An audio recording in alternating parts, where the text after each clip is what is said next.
안녕하십니까. 기도하겠습니다. 아버지 하나님 감사합니다. 오늘 이 시간 오직 예수 그리스도께서만 드러나시며 우리 마음이 성령이 충만하는 시간이 될 수 있도록 도와주십시오. 머리가 즐겁고 귀가 즐겁고 끝나는 시간이 아니라 우리의 영혼과 육이 쪼개지는 시간이 될 수 있도록 도와주십시오. 주여, 우리의 지금 이 시간 대한민국 크리스천으로서 살아갈 때에 우리가 정복해야 할 아버지 하나님께서 그토록 기다리시는 또 하나의 땅을 공부하려 합니다. 주여, 우리가 문화 선교사가 되어서 오직 하나님께 영광 올려드리는 이 시대의 군사와 전사가 되게 하여 주십시오. 감사합니다. 이 모든 말씀 나사렛 예수 그리스도 이름으로 기도합니다. 아멘. 반갑습니다. 저는 오늘 이 시대에 K-미디어 문화선교가 반드시 필요한 이유라는 제목으로 여러분들과 이야기를 나눠보려고 합니다. 오늘 본문인데요, 제가 세번역 성경으로 가져왔습니다. 우리가 한 목소리로 한번 읽어보도록 하겠습니다. 시작. 바울은 아테네에서 그들을 기다리고 있는 동안에 온 도시가 우상으로 가득 차 있는 것을 보고 격분하였다.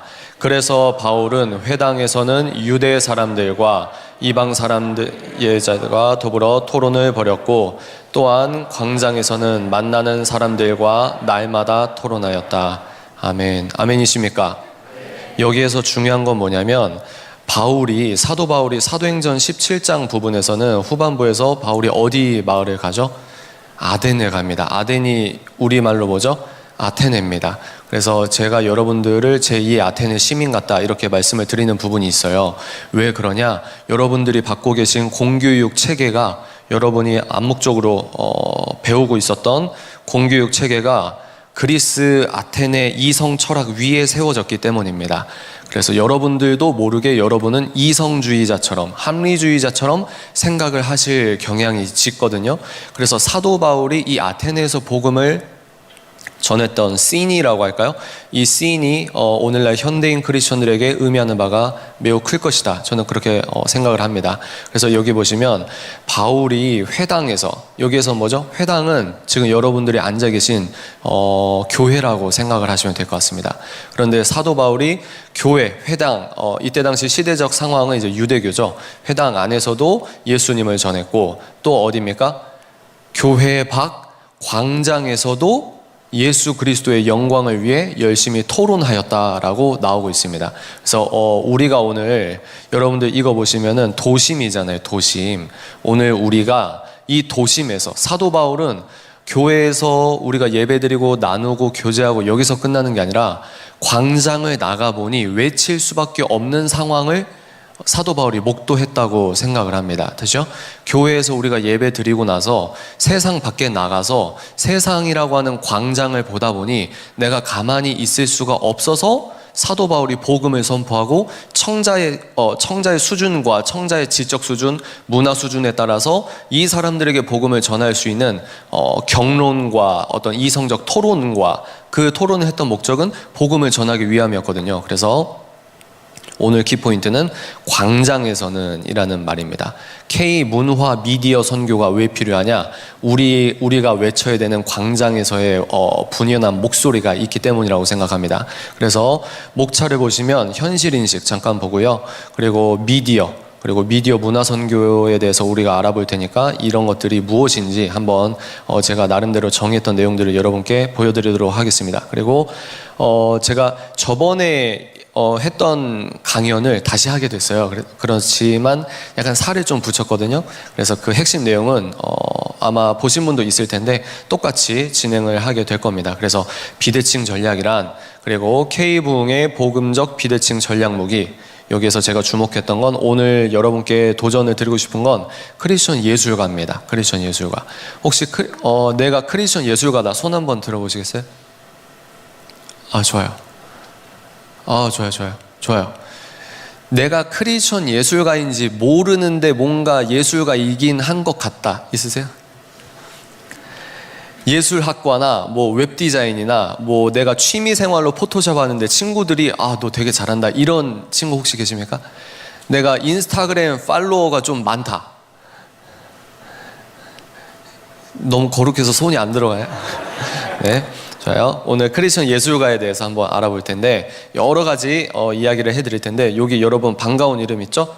멋지게 또 찬양 인도해 주신 레비스탕스 분석을 제가 면전에는 좀 민망한데 그래도 네, 해보도록 하겠습니다. 그래서 크리스천 예술과 휴먼 브랜딩, 구체적 방법론, 그리고 결론은 제가 이번에 좀 보충을 했습니다. 그래서 결론, 이 시대에 K-미디어 문화 선교가 반드시 필요한 이유인데 여기에서 제가 예배 나오기 전에 기도했어요. 하나님, 여기 계신 청년분들 중에 대한민국과 세계를 움직이는 미디어 문화 선교사가 나오게 해주십시오. 아멘이십니까? 여러분, 오늘 각자 어떤 부르심이 있을지 모르겠지만 우리가 해외도 나가고 땅끝도 나가고 그 땅끝이 미디어 문화일 수도 있다. 하나의 어떤 가능성을 여러분께 드리고 싶어요. 자, 자기소개 짧게 할까요? 지금 시간이 많이 부족해서 여기 더크로스 처치 여러분, 더크로스 처치 짧게만 볼게요. 저는 예술학 석사를 졸업했습니다. 그리고 개혁주의 신대원 목회학을 첫 학기 하고 휴학을 했어요. 그리고 지금은 이제 인터넷으로 저희 아내와 함께 법학을 공부하고 있습니다. 제가 왜 책 읽는 사자, 필명이죠. 활동명이고 학력도 왜 학교 이름을 안 하냐면 제 포지션에서 일하는 사람은 최소한의 인격권을 보호하기 위해서 이렇게 여러분께 이 정도로만 보여드립니다. 그래서 비즈니스 가운데 본명이 뭐냐, 학교가 어디냐 그러면 다 말씀을 드리는데 대외적으로는 이렇게 해드리는 거 양해 바라고요. 또 제 두 번째 정체성은 직업은 이제 예술가. 저는 저 스스로 예술가라고 생각을 합니다. 여러분들이 저를 아예 모르셨을 때도 저는 혼자 예술가라고 하고 다녔어요. 그래서 예술가, 그리고 저는 독서가입니다. 책을 읽는 게 본업입니다. 생업이 책을 읽는 거예요. 그래서 또 이제 아웃풋도 있겠죠. 그래서 글을 씁니다. 그래서 기독교 서적을 2권을 썼는데 하나는 이거, 그리고 하나는 최신에 나온 건 이겁니다. 그래서 누나 내가 결혼을 해보니까 말이야 라고 하는 건데 웃기시잖아요. 얇고 대중적입니다. 그리고 일부러 그렇게 썼고요. 그래서 여러분들 중에 크리스천 연애 결혼이 궁금하신 분들은 재밌게 키치 컨텐츠까지는 아닌데 그래도 복음적으로 연애를 어떻게 해야 되고 결혼관이 어떻게 해야 되는지 그 신학적인 요소는 좀 잘 녹여냈다고 생각을 하거든요. 그래서 한번 관심 있는 분 읽어보시고 세 번째 저희 정체성은 사자그라운드 대표입니다. 그래서 저희가 진행하는 건 독서, 연애결혼, 예술, 그리고 미디어 멘토링을 팬데믹 전까지, 이 사진에서 마스크 쓰기 전 사진은 다 팬데믹 전입니다.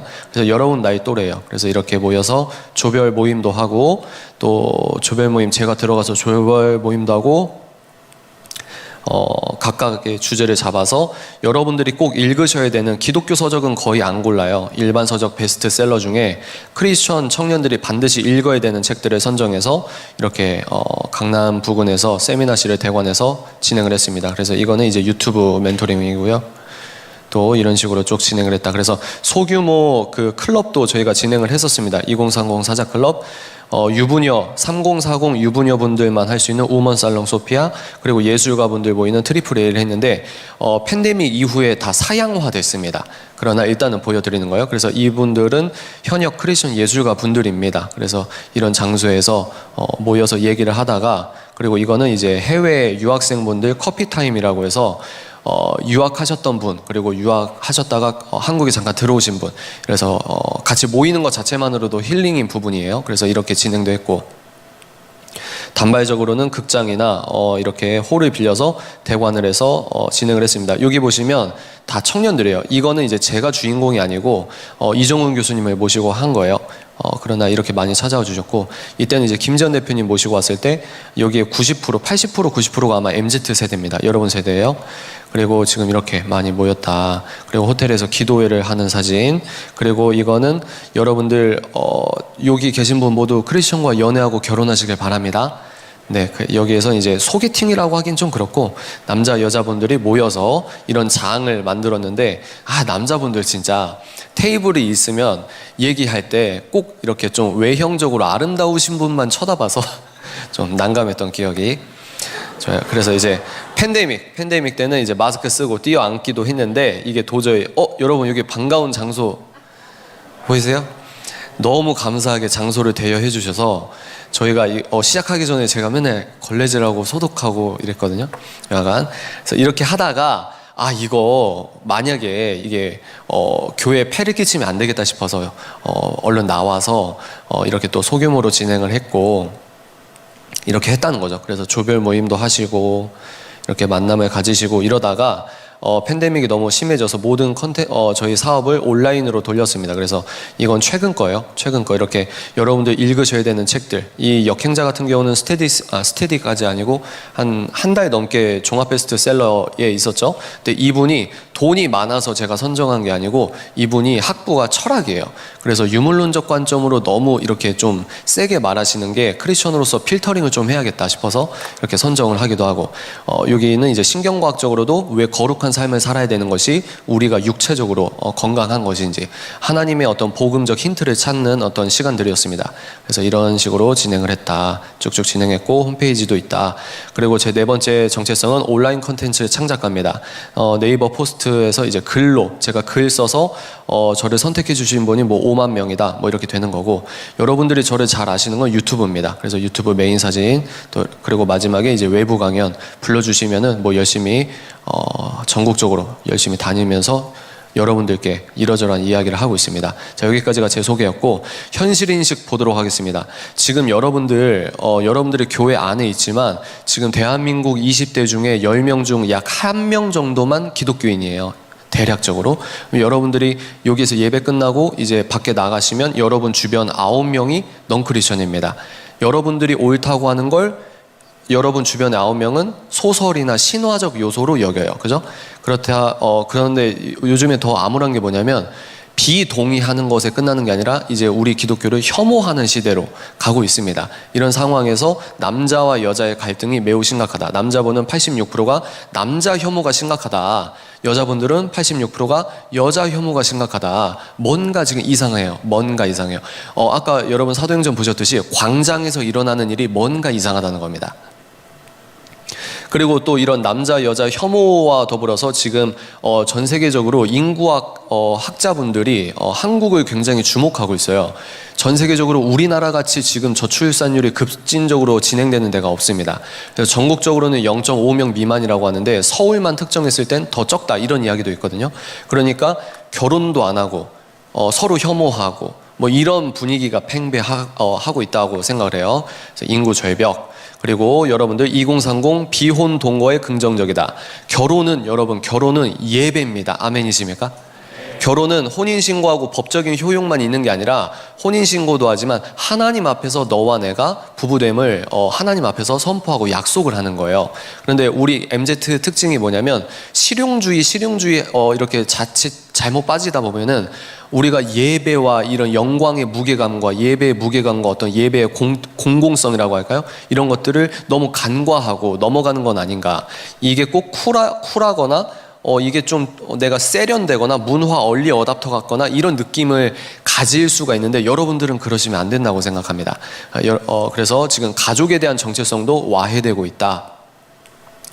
왜 결혼을 꺼리냐? 남자분들 여유가 없다. 여자분들은 혼자가 행복하다. 개인적으로는 이제 기독교 철학적으로 보면은 혼자가 행복하다고 하는 것들이 좀 더 심각하다. 저는 그렇게 생각합니다. 그래서 이런 우리의 현실이 있다. 그리고 지금 돌아가는 시세를 보는 거예요. 지금 미국에서는 남자와 여자가 아닌 제3의 성이 미국 여권에 공식적으로 X라고 표기가 됩니다. 국제신분증에 이제 창세기 1장 27절에 남자 여자만 만드신 게 아니라 이제 우리 인간들이 정의한 새로운 성이 국제신분증에 오케이가 돼요. 그러면 오스기니스 교수님 말씀처럼 기독교인들이 지금 분연이 일어나서 저항하지 않으면 우리의 문화 패러다임은 급속도로 더욱더 빨려 들어가게 됩니다. 무슨 말이냐? 미국이 오케이 X 넣으면 한국도 5년 뒤 10년 뒤에 우리가 열심히 저항하지 않으면 우리 신분증에도 X가 표기될 수 있는 나라가 될 수도 있다는 거예요. 이게 뭡니까? 광장에서 벌어지고 있는 일입니다. 대한민국 광장에서. 그래서 미국에서 이렇게 공식적으로 나오니까 영국 항공사에서는 이렇게 남자 승무원도 하이힐에 치마 허용한다 이러면서 이쪽 분이 지금 생물학적 남자예요. 그래서 이런 시대에 우리가 여러분들이 살고 있고 예수 그리스도를 믿고 있습니다. 이것은 이제 신사동에서 아주 난감하죠, 그죠? 스와핑, 집단 선교, 이게 하나의 상징입니다. 일반화하자는 건 아니고요. 근데 이게 경찰이 이렇게 처벌을 하려고 하니 자발적으로 모였기 때문에 처벌을 못했다, 뭐 이런 말도 있거든요. 이게 하나의 어떤 성적인 문란함을 보여주는 것은 아닌가. 그래서 지금 전국적인 교회나 크리스천 분들, 깨어있는 분들께서 차별금지법 하는데, 차별금지법은 동성애에 국한된 문제가 아니고요. 우리들이 어떤 말을 하는, 성경에서는 이렇게 쓰여졌고 나는 이게 종교적으로, 그리고 의과학적으로, 그리고 맞다고, 법률적으로도 맞다고 생각합니다라고 하는데, 발언 자체를 처벌할 수 있는 법이 통과되는 건 동성애에 국한된 게 아니라 표현의 자유를 막는 거예요. 표현의 자유를 막는 건 생각을 검열하는 거고, 이건 자유민주주의의 핵심 기둥인 표현의 자유와 사상의 자유를 심각하게 침해하는 겁니다. 그래서 차별금지법의 문제는 기독교에 국한된 문제가 아니라는 거, 여러분들 그거 꼭 아시기 바랍니다. 그래서 차별금지법이 통과된 나라는 내 정체성은 여자야라고 해서 여탕의 남자가 들어가요. 그래서 차별금지법은 여성분들이 반드시 막아야 합니다. 여성분들을 위해서 차별금지법이 막아줘야 돼요. 내가 생물학적 여자예요 하고 남자인데 여탕에 들어가요. 실제로 작년에 여러분들 미국에서 그런 일이 있었거든요. 또 볼까요? 영국에서 나는 트랜스젠더야 라고 주장을 했던 남자, 생물학적 남자가 여자 교도소에서 끔찍한 일을 자행했다. 근데 이거를 반대하면 이제 처벌을 받는 거예요. 상식적이지 않죠? 광장에서 지금 이런 일이 벌어지고 있습니다. 그리고 생물학적 남자가 이제 나는 여자라고 하면서 스포츠계에서도 이제 여성분들이 큰 차별을 받고 있죠. 그런데 여기서 끝이는 게 아니라 탈의실에서 남성의 성기를 노출했다. 근데 이걸 불쾌감을 표시하거나 반대 의사를 표시할 수 없습니다. 왜? 너 그거 차별이야 라고 하는 거거든요. 그래서 지금 옆 동네 이제 여러분들 그 서빙구와 양재에 있는 온누리교회 담임 목사님이신 이재훈 목사님께서 국회에서 1인 시위를 했는데, 이건 한국교계에 굉장히 큰 상징성 있는 사건입니다. 지금 광장에서는 아주 치열한 전쟁 중이라고 하는 겁니다. 그리고 목사님께서 1인 시위 나아가시고 난 뒤에 첫 설교에서 이제 본문 제가 발표했는데요. 보세요. 제가 이제 미국에서 어떤 분이 소식을 전해주셨는데, 제가 목회하던 주에서 교사가, 선생님이 나는 크리스천입니다 라고 하면 처벌받습니다. 여러분, 나는 크리스천입니다 라는 이 아주 단순한 센텐스를 말하면 법적인 처벌을 받아요. 하지만 나는 무슬림입니다 라고 하면 처벌을 받지 않습니다. 왜? 소수 종교법이 있기 때문이다. 그러니까 쉽게 말해서 예수를 따르지 않는 사람들이 나름대로 본인들의 논리를 만들어서 나름대로 자기들의 유토피아를 만들려고는 하는데, 결과적으로는 기독교인들을 박해하는 논리로 귀결되고 있다. 이렇게 이해하시면 될 것 같아요. 그래서 여러분들 이제 본격적으로 들어가기 전에, 100년 전에 이 사람은 이제 마르크스주의자였습니다. 근데 이분이 감옥에서 아주 소위 말해서 핍박을 많이 받았는데, 이분이 1차 세계대전 끝나고 왜 프랑스 노동자, 영국 노동자, 독일 노동자들끼리 연합해서 이렇게 국가적인 전 세계적 이 혼란에 틈타서 빵 만드는 기계를 갖고 있는 사람들을 다 해치우면 이게 우리 모두의 것이고 이 세상에 유토피아가 도래하는데, 왜 이런 국가적 혼란 상황에서 자기 나라별로 싸우게 됐지? 왜 1차 세계대전 이후에 우리의 이론이 안 먹혀 들어갔지? 그래서 곰곰이 생각을 해보니까 여기에서 뭐라고요? 1차 세계대전을 끝난 후 자본주의 국가에서 사회주의 혁명이 쉽게 일어나지 않고 쉽게 무너지지 않는 이유가 뭐라고요? 2000년간 뿌리내린 기독교 문화 때문에 본인들이 원하는 정치적 유토피아가 도래하지 않았구나라고 이렇게 원인 분석을 했다는 겁니다. 제 말이 아니고 전문가의 책을 발췌한 거예요. 서구 자본주의 체제를 사회주의 체제로 바꾸려면 사람들이 갖는 기독교 가치관이나 사고방식을 바꿔놓아야만 우리가 원하는 유토피아가 도래한다는 겁니다. 왜죠? 저도 모태신앙이거든요. 저는 이런 걸 잘 몰랐어요. 근데 무슨 말이냐, 저는 편하게 예배드리고 이렇게 자유하고 정말 여러분과 같이 기도하고 찬양하고 이게 꿈인데, 우리는 여기에 저는 교회 안에서 예배 드리고 있어서 몰랐는데, 교회 밖에서 예수님을 안 믿는 사람들이 기독교를 없애려고 회의를 하고 이론을 만들었다는 거예요.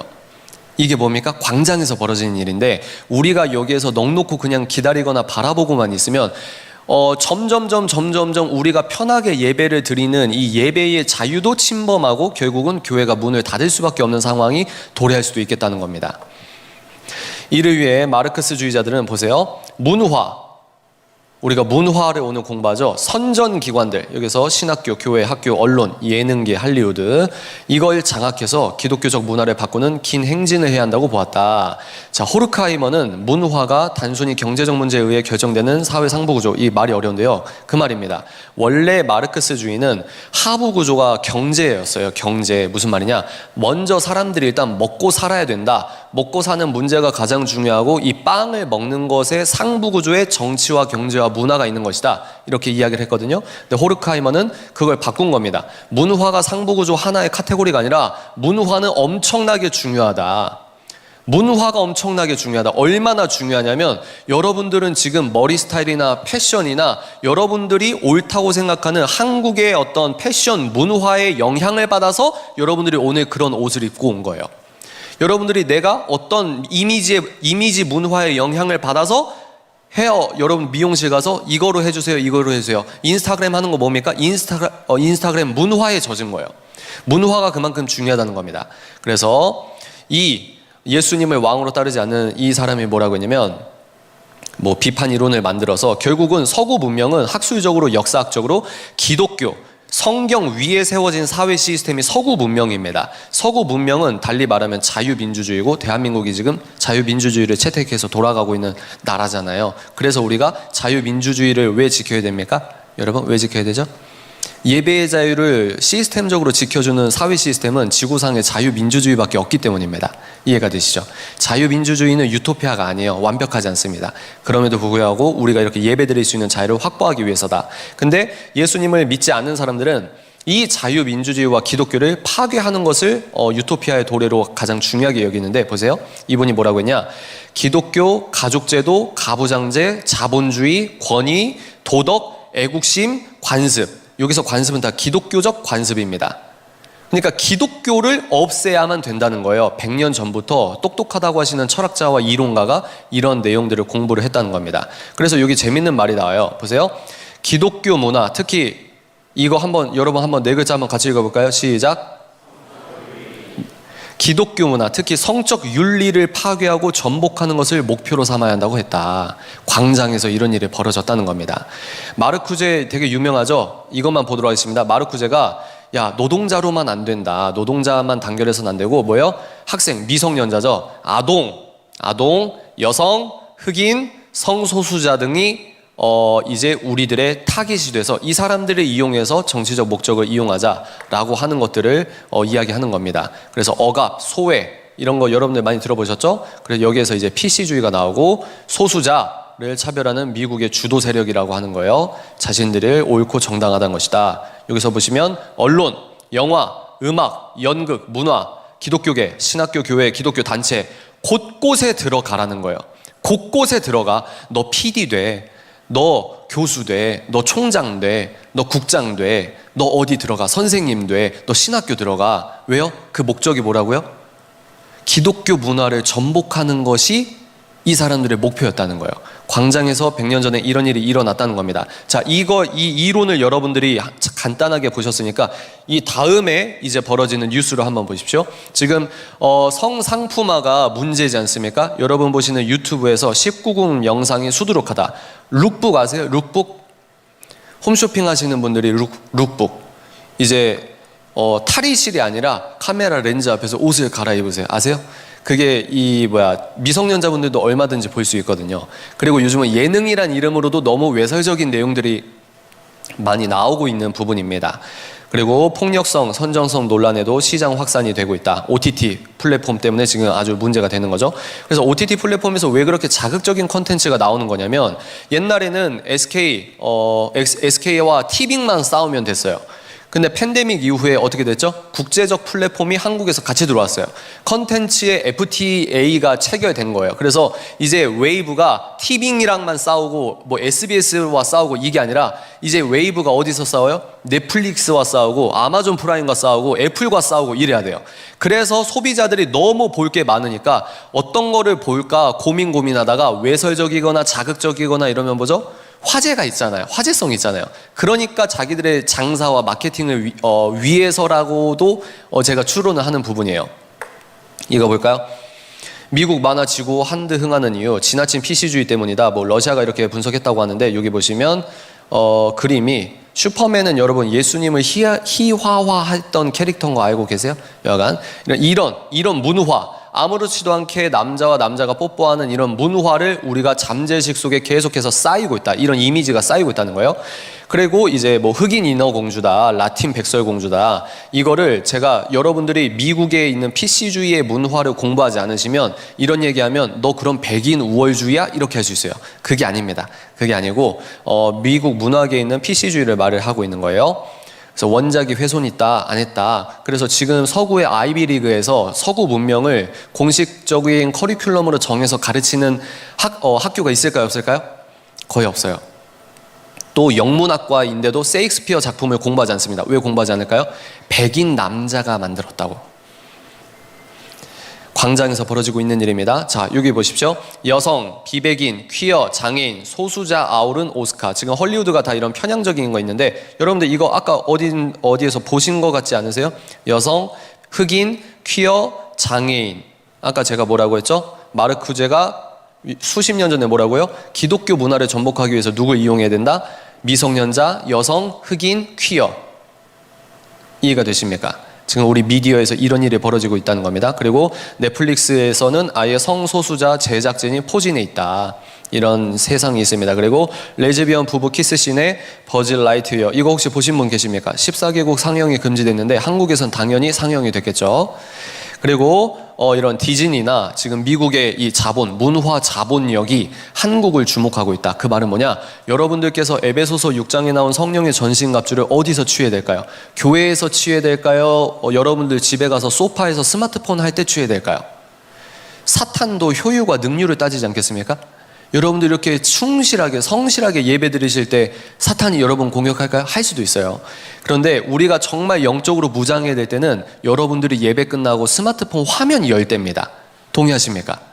그겁니다. 그래서 내가 긴장하고 성령의 전신갑주로 분별하고 통찰력 있는 분별을 여러분들이 하지 않으시면 나도 모르게 계속해서 동화된다는 거예요. 어떻게 동화됩니까? 반성경적 메시지에 동화된다는 거예요. 그리고 이분 아시죠? 인셉션 주인공이었습니다. 이분이 이제 트랜스젠더가 수술을 하시고 이렇게 사진을 올리십니다. 그래서 우리 MZ 세대 그리고 알파 세대 분들은 지금 이런 문화권에서 살고 있다. 이거는 한국의 연예인이 SBS에서 이제 방영된 건데, 폴리아모리가 무슨 말인지 아세요? 동시에 여러 명을 사랑한다, 이런 거거든요. 근데 일부러 한국 연예인 부부를 탐방하듯이 보내게 하면서 그걸 기획으로 이제 다큐멘터리, 세미 다큐라고 할까요? 그렇게 찍은 거예요. 무슨 말이냐? 보세요. 이게 가족이래요. 남자 1명, 여자 2명. 이게 결혼 부부라고 합니다. 일부 다쳐져. 이거를 경험하고 왔다. 이런 TV 프로그램을 방영을 합니다. 그리고 여러분들 이거 혹시 보신 분 계세요? 이거는 마녀사냥이라는 프로그램은 뭐죠? 연예인들이 프리섹스, 혼전, 순결 뭐 이런 개념이 아니라 프리섹스, 그리고 결혼을 해도 되고 안 해도 되고 이런 성경적이지 않을 가능성이 매우 농후한 연애관에 의거해서 서로 이러저러한 이야기를 주고받는 걸 예능이라고 하는 겁니다. 제가 왜 이런 얘기하죠? 광장에서 이런 일이 벌어지고 있다는 거예요.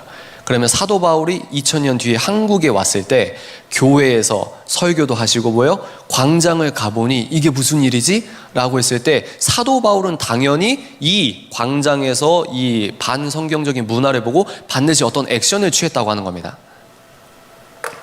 하이힐 씨는 BTS B, 그리고 박보검 씨는 핸드백을 맸다. 이게 젠더리스죠. 그래서 이제 남자와 여자의 구분이 없는, 근데 성경은 뭐라고 했죠? 여러분 성경 읽어보시면 남자는 남자답게 옷을 입고 여자는 여자답게 옷을 입고, 요즘에 이런 말 하는 게 굉장히 두려워요. 지금 그런 시대가 된 거거든요.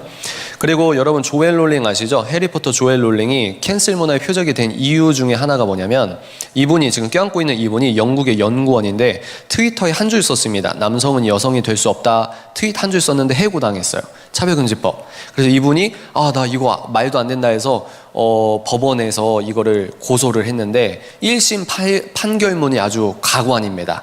네, 아주 그런데 이제 조엘 롤링이 이분을 두둔을 한 거죠. 그래서 너 뭐야? 하고 캔슬 문화의 표적이 됐다. 이분은 이제 결국 승소를 했는데 거기서 이제 잃은 게 많죠. 이게 이제 학습 효과가 돼서 다른 사람들은 나도 남자가 여자가 될 수 없다고 생각해 트윗을 쓸 수 있을까요, 없을까요? 3심까지 가야 되는데, 그죠? 지금 이런 문화가 됐다는 거예요. 그래서 조엘 롤링이 아직도 다음은 너야라고 협박을 받고 있다. 그리고 한국은 드라마, 예능, 영화까지 성소수자 사랑을 다뤘다. 뭐 이런 아주 아름답게 포장을 한다고 봐요. 그래서 이런 드라마도 있고 이런 드라마도 있고 한 번이 어렵지 계속해서 이런 쓰나미가 몰려오고 있는 겁니다. 그래서 세상이 달라졌구나. 성소수자의 사랑 보여주는 예능, 그리고 젠더리스. 이분이 이제 헌트라는 영화에 이제 홍보를 하실 때 일부러 이렇게 입는 거예요. 일부러. 남자는 이렇게 입어야 돼. 남자는 핑크를 입으면 안 돼. 이런 건 그런 거는 아주 너 시대에 덜 떨어진 거야 라고 하는 안 좋은 영향. 그리고 10살 세계 최연소 트랜스젠더 모델이 탄생했다. 긍정적인 의미로 제목을 뽑는 거예요. 음바페, 남자분들 잘 아시죠? 음바페 모르세요? 음바페가 이제 여자친구와 사진을 찍혔는데 알고 보니 이 안고 계신 분이 트랜스젠더였다. 무슨 말이냐? 트랜스젠더는 무조건 나빴다. 이런 저차원적인 이야기를 하는 게 아니라 우리의 문화가 지금 이게 자연스럽게 되어가고 있다는 거예요. 자연스럽게. 젠더리스, 여자는 사각 팬티, 남자는 핑크, 젠더리스 이런 것들을 부추긴다고 봐요. 남성 간 동성애를 다룬 드라마가 12세 이용하다. 그리고 꼭 동성애뿐만 아니더라도 이제 사랑, 하나님께서는 절제주의적 거룩한 사랑을 해야 되는데 쾌락주의적 사랑, 육체적 사랑만 강조하는 프로그램이 지금 방영되고 있다. 그래서 에덴, 이거 아시는 분 계십니까? 이거 남자 여자가 처음 만나는데 수영복 입고 만나고 피구 게임하고 남자 여자 3명인데 혼숙하게 해서 침대를 3개밖에 준비 안 하고 이런 거죠. 이게 예능이라고. 근데 여기에서 하나 더 나아갑니다. 최근 뉴스예요. 자만추가 뭔지 아세요? 자만추? 자연스러운 만남 추구인 줄 아셨잖아요. 근데 요즘에는 자보고 만남 추구, 너랑 나랑 자보고 만남 추구. 그래서 이걸 또 예능으로 만들어서 더 자극적으로 예능화 시켜서 하고 있는 겁니다. 자, 그럼 여러분 상식적으로 한번 생각해 보세요. 여러분들이 우리가 하나님께 기도하고 열심히 움직이지 않으면 3년 뒤 대한민국 예능은 어떻게 될까요? 5년 뒤 예능은 어떻게 될까요? 그러면 여러분 한번 생각해 보세요. 내가 예배를 드릴 때 정말 반성경적인 세상 문화가 더욱더 급진적으로 흘러가고 있는데 내가 미디어 문화 영역에서 어떤 스탠스를 취해야 하는 걸까요? 나와 전혀 상관없다고 우리가 그냥 고개를 돌려야만 할까요?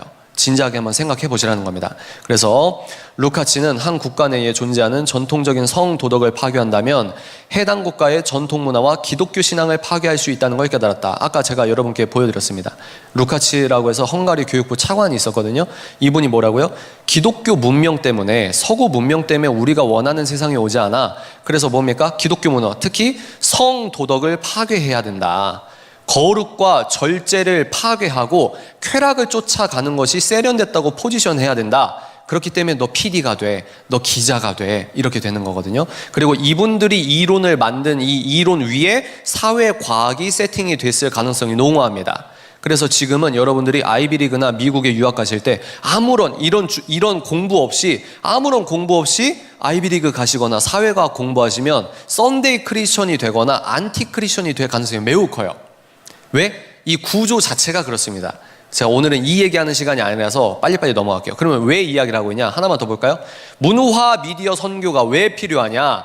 이거는 무슨 제가 캡처했냐면 지금 여기 보시면 뮤직비디오 인기 1위예요. 그리고 지금 조회수가 4,700만입니다. 가수, 여자 가수 비비라는 분 혹시 아세요? 가면 무도회라는 뮤직비디오 보신 분 혹시 있으세요? 어떠세요? 놀랐죠? 막 목을 자르고 피가 흥건하고 막 피 튀기면서 막 기타 치고 이래요. 근데 문제 뭐냐? 이 19세 이상만 볼 수 있는 뮤직비디오, 아주 끔찍한 뮤직비디오를 만들었는데 조회수가 470만이다. 트렌드를 선도하고 있다. 그래서 저는 이 뮤직비디오가 한국 문화예술계의 대중예술 문학의 하나의 큰 상징 중 하나라고 생각합니다. 하나 더 간 거예요. 박찬욱 영화 아가씨처럼 하나 더 간 겁니다. 이 뮤직비디오를 낸 순간 하나 더 간 거예요. 어떻게? 반성경적으로 하나 더 갔어요. 처음이 어렵지 다음부터 계속 나옵니다. 근데 이 노래 가사 후렴 부분 한번 보실까요? 죽어라 불러라 거짓말의 노래를, 죽어라 따라쳐 악마들의 춤사위. 이게 후렴 가사예요. 그래서 해명하겠습니다. 별 의미 없는 겁니다 라고 하는데, 본인께서 별 의미 없다고 해서 그 뮤직비디오가 정말 별 의미가 없는 겁니까? 아니거든요. 그죠? 아까 그 뮤직비디오 말하는 거예요. 그저 엔터테이닝이야, 그저 그냥 그저 컨텐츠야, 그저 컨텐츠야 라고 주장을 하시지만, 우리는 그 이면에 어떤 잠재의식적, 더 나아가서 영적인 파괴력을 알고 있습니다. 그래서 세상의 그릇된 기준의 반기, 여기에서 기준이라고 하면 아까 뭐죠? 성경적인 가치관일 가능성이 커요. 아버지의 권위, 가정 뭐 이런 거 있잖아요. 그리고 여러분들 수리남 잘 아시죠? 수리남. 그래서 이 캐릭터가 이제 목사님이라고 하는데, 알고 보니 선박 냉동 기사였는데 다른 방송국에서는 다분히 오해 여지가 있을 수 있는 헤드라인을 작성했다. 그러니까 여러분, 기독교만 배타적인 게 아니라 타종교도 다 배타적이에요. 문제는 뭐냐? 왜 기독교가 갖고 있는 배타성만 주목을 하냐? 이런 것들의 문맥을 한번 생각을 해보시기 바랍니다. 자, 그래서 기독교인 혐오 사회다. 국민일보 이제 기자님께서 쓰신 책이에요. 관심 있는 분 한번 읽어보시고. 자, 우리가 이렇게 문화 콘텐츠를 소비를 하고 있는데, 제가 주장하는 바는 뭐냐면 문화 미디어 선교사가 필요하다. 왜? 지금 이 땅이 너무 척박하고 암울하다. 그리고 시간이 가면 갈수록 더욱더 여러분들은 지금 예배드리는 사람들인데, 여러분이 사랑하는 가족과 여러분들의 친구와 여러분들의 다음 세대는 이런 문화 컨텐츠라는 이름의 사탄의 설교를 빨아먹고 있을 가능성이 크다는 겁니다. 잠재의식 속부터 성경적이지 않는 가치 기준으로 쏠리게 된다는 거예요. 그래서 미디어 문화 선교란 보도록 하겠습니다. 미디어는 메시지다. 이게 굉장히 유명한 경구인데, 지금 미디어 공부하시는 분 계십니까? 미디어 학과 전공하시는 분 계세요? 신문방송학과? 저기 계시네요. 맥클론 아시죠? 당연히 공부하시는 이게 굉장히 유명한 사람이거든요. 그래서 미디어에 의해 이게 굉장히 고전적인 책인데, 이 책이 너무 난해하고 어렵기 때문에 니콜라스 카의 생각하지 않는 사람들에서 이 니콜라스 카가 맥클론 이야기를 인용합니다. 네, 한번 보도록 할게요. 결국 이 말이에요. 미디어는 메시지다. 이게 무슨 말이냐? 보세요. 결국 미디어 콘텐츠는 우리의 사고와 행동에 가해지는 영향력의 측면에서 볼 때 미디어 그 자체보다 덜 중요해질 것이라는 점이다. 세상과 우리 자신을 바라보는 창으로서 대중매체는 우리가 무엇을 볼지, 그리고 우리가 그것을 어떻게 바라볼지를 결정한다. 무슨 말이냐? 미디어가 메시지다. 미디어 컨텐츠만 메시지가 아니라 스마트폰도 메시지다. 유튜브 플랫폼도 메시지다. 틱톡도 메시지다. 인스타그램이라는 플랫폼도 메시지다. 무슨 말입니까? 미디어 컨텐츠도 반성경적인 컨텐츠예요. 이것도 메시지가 있어요. 근데 내가 이 미디어 컨텐츠를 보려고 하는 그 도구도 메시지라는 거예요. 내가 뭘 보고 뭘 안 볼지를 결정하고 통제한다는 겁니다. 굉장히 중요한 개념이거든요. 나아가 이 매체가 과도하게 사용되면 개인과 사회의 정체성까지 바꿔놓는다. 이게 중요한 겁니다.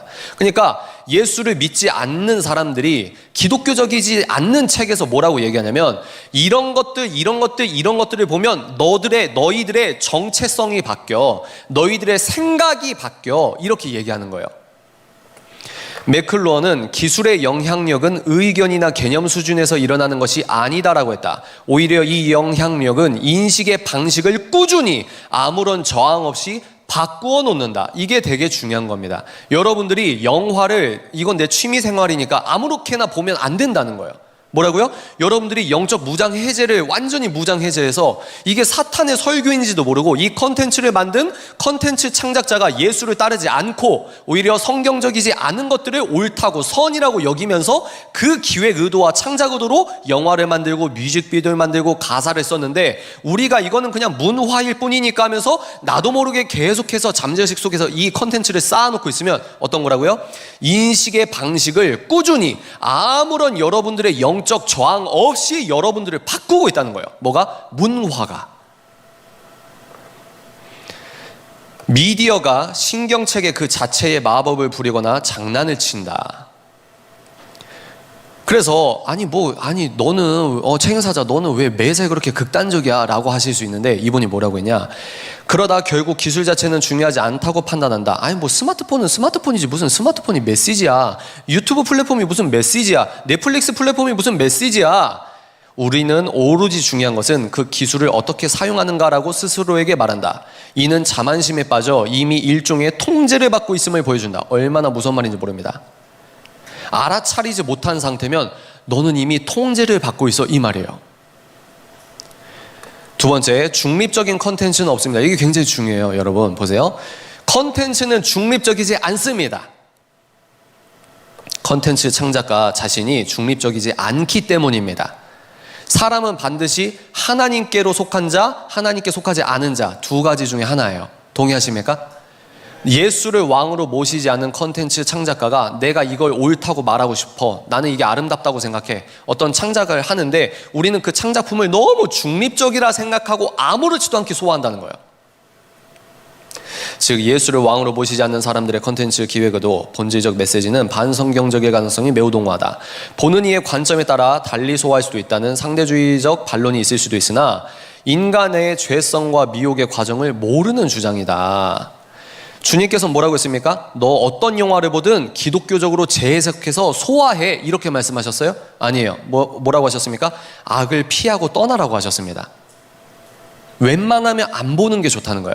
여러분들 우리가 영적으로 알잖아요. 예고편만 봐도 이거는 내 신앙생활에 도움이 되겠다 안 되겠다 아세요 모르세요? 딱 느낌 오면 안 봐도 안 보는 게 최선이라는 겁니다. 그것도 믿음이라는 거예요. 볼까요? 컨텐츠가 중립적이지 않다. 펭수 한번 보도록 하겠습니다. 펭수를 기획했던 PD분께서 펭수로 사회와 젠더 편견을 깨고 싶다. 남자 여자의 성 역할 구분이 꼭 남자만 설거지 안 해야 돼? 남자도 설거지 할 수 있잖아. 여러분 설거지 할 수 있습니다. 제가 집에서 아내보다 설거지 더 많이 합니다. 그 문제가 아니에요. 그 문제가 아니고 이념적인, 이론적인, 사상적인 그 흐름이 있다는 겁니다. 그래서 뭐죠? 얼마나 무섭냐면 누가 봐도 남자 목소리의 펭수를 일부러 시상식에서 드레스를 입히는 겁니다. 일부러 그러는 거예요. 일부러. 아무런 저항 없이 이런 것들을 받아들이는 겁니다. 또 펭수 안 궁금해, 펭수 너 누구야? 남자야 여자야? 하면 그 대답을 안 하잖아요. 그리고 뭡니까? 펭수 사진을 걸어놓고 칼럼을 썼습니다. 뭐요? 전통적 성 역할 파괴되는 대중문화. 아까 이론가들이 100년 전에 했던 얘기와 오버랩 되지 않으십니까?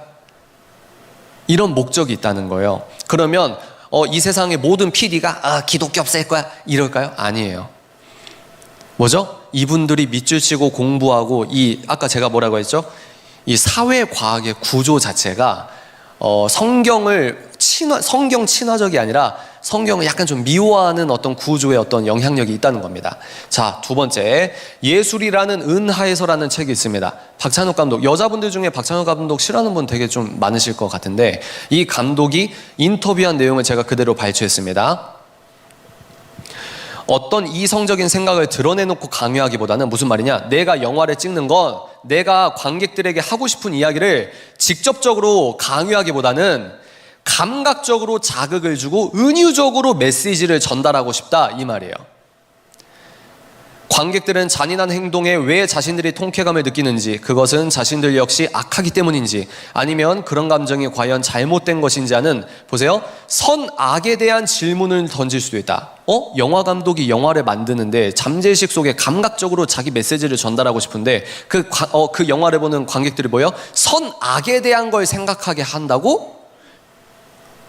나는 영화를 통해 던지는 철학적 질문을 중요하게 생각하지만 그걸 대놓고 말로 표현하거나 날 것으로 표현해 드러내고 싶진 않다. 그러니까 내가 영화를 통해서 말하고자 하는 걸 영화 대사로, 문자로 직접적으로 쓰거나 이렇게 하기 싫다. 뭐예요? 감각을 통해 전달하면서 철학적인 질문을 은근히 던지고 싶다. 가장 근본적이고 철학적인 이성의 질문을 감각에 실어서 육체에 느껴지도록 전달하고 싶은 거다. 그래, 무서운 사람이에요. 왜 그러냐면 내가 관객들에게 나의 이 창작 의도를 너희들에게 알려줄 건데 이성적으로 센텐스 만들어서 문자적으로 이성적으로 들어가게 하는 게 아니라 너희들의 감정, 심장이 뛰고 오감적으로 내 메시지를 흡수하게 할 거야, 이 말입니다. 이분이 만든 영화에서 뭐죠? 아가씨라는 영화 뭐죠? 클라이맥스가 뭐죠? 아가씨 클라이막스가 뭐죠? 엄청난 예술성을 띤 미학적인 미장센, 그리고 음향, 뭐 조명, 또 뭐랄까요, 무대 소품 디자인, 또 뭘까요, 배경음악, 카메라 무빙, 엄청난 연출 기법으로 뭡니까? 여자와 여자가 성관계를 하는 게 이 영화의 클라이막스 중에 하나잖아요. 근데 우리는 뭡니까? 추석에 오빠랑 데이트해야지 하고, 데이트의 영역이니까 이건 내가 봐도 되잖아 하고 영적 무장해제를 하고 이런 문화를 받아들인다는 거예요. 그래서 여기에서 참여하셨던 연예인이 뭐라고 했습니까? 아가씨 동성애 연기연극 여배우와 하는 것이 차라리 더 편하다. 이분도 뭐라고요? 자연스럽게 받아들일 수 있었다. 이런 것에 영향을 받는다고 하는 겁니다. 광장에 계신 분들이. 그래서 하나 더 나아갑니다. 티탄, 제가 자주 보여드리죠. 박찬욱 영화 감독이 신인류 탄생을 목격했어. 왜 이런 말씀을 하냐면 이 영화 여주인공이 자동차와 성관계를 합니다. 이게 무슨 말인지 모르시겠죠. 그러니까 동성애가 합법화되잖아요. 그러면 성적 지향이라는 법리적인 네 글자가 이제 법문에 새겨지면은, 성적 지향이라는 네 글자 안에 동성애가 왜 잘못이야? 야, 동성애도 잘못이면 소아성애는 왜 잘못이야? 이렇게 가다가 나는 이 동물이랑 결혼할 건데 이게 왜 잘못이야? 이렇게 되는 거예요. 한번 열리면 닫히기가 힘들거든요. 그러니까 자동차와 성교를 한다고 주장하는 영화가 상을 받는 겁니다. 이런 세상이 오고 있다는 거예요. 그래서 오징어 게임 감독님은 그 다음 차기작은 옥겜보다 더 폭력적일 거다. 그래서 제가 이거는 오징어 게임이 국제적으로 인기를 끌었는데 제가 여기서 너무 반기독교적 코드가 많다라고 추정하고 거기에 글을 썼어요. 그래서 그 글을 이제 크리스천 투데이에서 기사화한 겁니다. 그래서 이런 문화 싸움이 지금 일어나고 있다. 기독교인들이 간과하고 있는 점은 우리가 아무 생각 없이 보는 컨텐츠들이 실제 별것 아닌 창작 목적으로 만들어진 것으로 생각하고 있다. 별것 아닌 게 아니라는 거예요. 가장 열심히 영적 무장을 해야 하는 순간에 문화 컨텐츠 소비라는 명분으로 거실 소파에서 영적 무장을 해제하고 사탄의 설교를 소화하고 있다. 본인도 모르는 잠재의식에서부터 비성경적, 반성경적 가치 기준이 설정되거나 재교정되고 있다는 사실을 본인이 모르고 있습니다. 문제의 핵심은 종교계 오피니언 리더라 구분되시는 성직자와 신학자분들도 영화나 문화 콘텐츠나 이런 것들에 아무런 영적 어떤 무장도 없이 누가 봐도 반기독교적인데 막 친구들에게 추천하고 이런 분들도 계시거든요. 그래서 참 문제가 심각하다. 이미 프레이밍 되어 있는 상태다. 그래서 우리가 이렇게 세뇌당하고 있는 것은 아닌가라는 생각을 합니다. 이 얘기를 지금 제가 왜 하고 있죠, 여러분? 그러면 여러분, 이제 미디어의 문화를 우리가 지금 현세적인 미디어 문화를 살펴봤는데, 미디어 문화 선교란 뭐냐? 우리 K 부흥을 위해서는, K 미션 중에서는 저는 K 미디어 문화 선교가 들어있다고 생각합니다. 그러면 우리가 이거 이제 알아보기 전에 제가 왜 지금까지 30분 동안 뭘 보여드렸죠?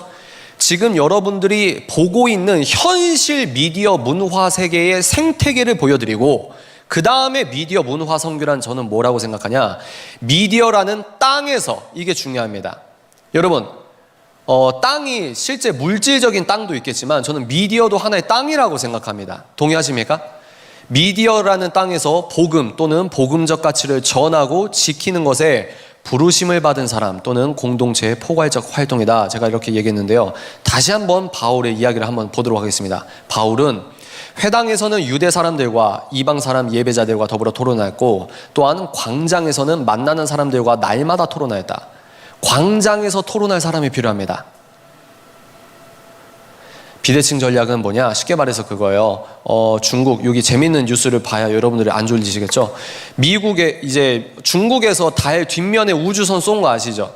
그래서 미국이 공식적으로 얘기를 했어요. 야, 너네들 중국이 달 뒷면에 위성 우리들이 띄워놓은 위성을 파괴하는 무기를 숨겨뒀을 것 같아 라고 우려를 표명했거든요. 그게 왜 문제가 되냐? 중국이 미국이랑 패권 전쟁 중인데 중국이 미국과 이렇게 맞짱을 뜨려고 하다 보니까 항공모함이나 이 스텔스나 자기들이 재래식 무기로 대칭적으로 싸우려면 100년 정도 너무 이 미국에 딸리는 거예요.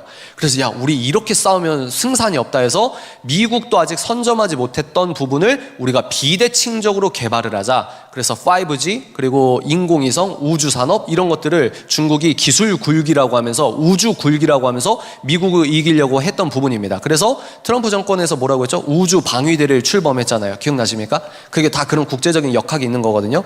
그래서 미국의 중국 달 장악 경계해야 된다. 중국 말도 안 된다. 그래서 여기 보시면 비대칭 전략은 뭐냐? 우리가 대칭적으로 싸우면 미국에 이길 수 없기 때문에 우리가 비대칭적으로 싸우자 이겁니다.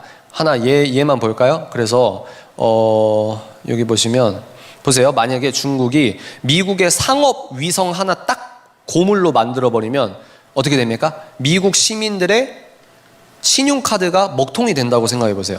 지금 여러분 카카오 지금 먹통 됐잖아요. 카카오 하나 먹통돼도 우리가 이렇게 생활이 불편한데 미국 시민이 사용하고 있는 마스터카드 자체가 먹통이 됐다고 해보십시오. 그리고 군사위성 하나 먹통되게 만들어서 항공모함 위치 추적 기능이 꺼버린다고 생각해 보세요. 이게 비대칭 무기거든요. 그래서 제가 생각을 한 거예요. 하나님, 여기서 힌트를 얻었습니다. 지금 YG, JYP, SM 또 뭐 BTS 맞는데 어디죠? 이런 데서 우리가 이런 문화 그리고 영화 감독 몇백억을 투자했다, 몇천억을 투자했다. 우린 너무 미약해 보입니다. 우리 교회가 합심해서 돈 걷어 주십시오. 500억짜리 블록버스터 성경 영화를 만들겠습니다. 여러분, 현실성이 없어요. 뭡니까? 비대칭 전략적으로 싸우자. 우리도 비대칭 전략, 아주 대표적인 비대칭 전략이 누구죠? 다윗. 동의하십니까? 비대칭 전략이잖아요. 하나님, 비대칭 전략으로 문화 미디어를 우리가 성령 충만으로 역전하게 해주십시오. 그런 마음으로 준비를 했던 겁니다. 그래서 이제 본론인데요. K붕의 복음적 비대칭 전략 무기. 크리스천 예술가는 뭘까요? 하나님 나라의 진선미를 이 땅에 기술적으로 전문적으로 비치는 거룩한 창문 역할을 하는 사람이다. 쉽게 말해서 제가 사진 하나 보여드리겠습니다. 이 땅의 예술가는 무엇이냐? 하나님의 영광스럽고 하나님의 아름다움과 하나님의 진, 하나님의 선, 하나님의 미를 이 땅에 보여주는 창문이라는 거예요. 누가? 크리스천 예술가가 그런 역할이라고 생각을 합니다. 그래서 제가 어느 대학교 갔었는데 영화를 준비하는 영화 감독 준비하시는 분이 질문을 했어요. 제 강의를 듣고, 책임 사장님, 그러면 나는 크리스천인데 그러면 우리가 찍어야 되는 영화는 성경적인 주제밖에 못 찍습니까? 라고 물어봤거든요. 저는 전혀 아니라고 생각합니다. 여러분, 작사가를 꿈꾸십니까? 여러분이 작사를 하실 때 꼭 거기에 예수라는 단어가 안 들어가도 된다고 생각해요. 우리가 생각하는 것보다 진리의 운동장은 엄청나게 넓습니다. 아멘이십니까? 여기 앉아 계신 분들 중에 누구는 예수님을 직접적으로 전하실 거예요. 근데 누구는 세상에서 간접적으로 꼭 내가 쓴 영화 시나리오나 이런 것에 종교적인 단어가 안 들어가지만 여러분들은 예배자라고 하면, 성령께 지배를 받는다고 하면 그건 역시 저는 꼭 필요한 문화사역이라고 생각한다는 겁니다. 동의하십니까? 그 말입니다. 그래서 남자와 여자의 아름다운 사랑, 지금은요 남자와 여자가 결혼을 해서 아이를 낳는 것 자체가 선교인 시대가 되었습니다. 그러니까 내가 영화 감독이면 남자와 여자가 아름답게 사랑하는 시나리오를 쓰는 것도 일종의 선교일 수 있다는 거예요. 가정의 소중함, 아버지의 권위를 세우거나 자신을 희생하는 우정 또는 의리, 신형상의 담지자라는 인간의 숭고한 가치를 발현하는 등의 메시지는 모두 성경적이라고 할 수 있다. 즉 복음 안에서 권성징악, 하나님께서 말씀하시는 선을 자신만의 부르심으로 만들고 표현하는 것, 이것이 크리스천 예술가다. 여러분들 이제 영화 같은 거 보시면, PC주의가 이제 들어간 영화 보시면 악당이 어떻게 묘사될까요? 20년 전과 완전히 달라졌습니다. 영화를 보실 때 어떤 사람이 악당이냐면 백인이에요. 남자예요. 이성애자입니다. 기독교인입니다. 그리고 큰 비즈니스를 성공한 기업가입니다. 이런 사람들을 악당으로 해놓고 권선징악 프레임에 악당을 바꿔놓는 거죠. 잠재의식 속에 저 사람은 교차성 이론에 의거해서 저 사람은 태생부터 잘못된 거야. 뭐요? 남자는 잠재적 가해자. 이런 게 이제 교차성 이론에서 나온 이야기거든요. 이런 것들을 영화화한다는 거예요. 계속해서. 영화를 볼 때 너무 재밌게 보는데, 킹스맨 여러분들 보신 적 있으십니까? 너무나 재밌고 가장 폭력적이고 자극적인 씬이 뭐였어요? 킹스맨 1에서 기억나십니까? 교회당 안에서 목사님과 성도들을 좀비화시켜서 그걸 터트려서 죽이고 찢겨 죽이잖아요. 잠재의식 속에 계속 쌓이게 되는 겁니다. 근데 우리는 반대로 뭐가 선이고 뭐가 악인지 분명하게 보여주는 진리의 운동장이 참으로 넓다는 겁니다. 그러나 예술적 재능은 하나님을 향한 열정과 정비례하지 않다. 무슨 말이냐? 여러분들이 성령 충만해서 40일 금식 기도하시고 새벽 기도 한 번도 안 빠졌어요. 하나님, 나 이렇게 성령 충만하니까 오예, 나 이번에 앨범 발매했거든요. 멜론 차트 무조건 1위 할까요? 아닙니다. 여러분들이 예수님 엄청 열심히 믿어가지고 소설 데뷔했는데 그게 상을 받을까요? 아니에요. 어떻게 해야 되죠? 잘해야 돼요. 시나리오 기법이 있습니다. 아시죠? 작곡하시는 분 아시죠? 코드 진행 기법이 있어요. 그렇게 기술을 여러분들이 연마를 하셔야 된다는 거예요. 그러니까 내 믿음과 열정만을 갖고 세상에 나가면 된다, 안 된다? 안 된다. 내가 믿음 갖고 기도 제목, 하나님 나 TV 한번 나오게 해주십시오. TV 한번 나오게 해주세요. 노래나 어떤 싱을 예를 들어볼 때 내가 노래 연습, 뭐 발성이나 호흡이나 준비가 하나도 안 됐는데 TV에 나왔다고 해봅시다. 그게 기적일까요? 그 사람들이 좋아하겠습니까? 덕도 안 될 뿐더러 뭔가 이상하잖아요. 그래서 제가 뭐라고 했죠? 크리스천 예술가는 영성뿐만 아니라 실력 증진에 부단히 노력해야 한다. 왜? 대중적 확장력을 갖춰야 되기 때문이다. 이런 의미에서 크리스천 예술가에게 연습이란 주님의 사랑을 더욱 전파하기 위한 제자됨의 책무다 라고 얘기했는데, 크리스천 예술가뿐만 아닙니다. 여러분들 예수님을 사랑하십니까? 그럼 우리는 예수 그리스도를 사랑하기 때문에 복음적 가치를 지킬 의무가 있다고 생각합니다. 동의하십니까? 성경에서 아니라고 하는 것이 내 눈앞에 벌어지면 우리는 아니라고 이야기해야 될 책무가 있다는 거예요. 그 책무를 어떻게 전할 것이냐? 예술가는 아름답게 전하는 겁니다. 저 같은 사람은 농객이라고 한다면 저 같은 사람은 문자로 써주는 거예요. 논리를 제공하는 겁니다. 이건 이러이러해서 잘못된 겁니다. 이건 이러해서 잘못된 거라고 생각합니다. 왜죠? 예수를 사랑하기 때문입니다. 예수님께 사로잡혔기 때문입니다. 가만히 있질 못하는 거예요. 여기서 제가 뭐라고 했죠? 연습이 중요하다. 이 말은 뭐냐? 영성은 곧 실력이다. 무슨 말이냐? 영성이 뛰어난 사람들은 실력 증진에 매진할 수밖에 없다고 생각합니다.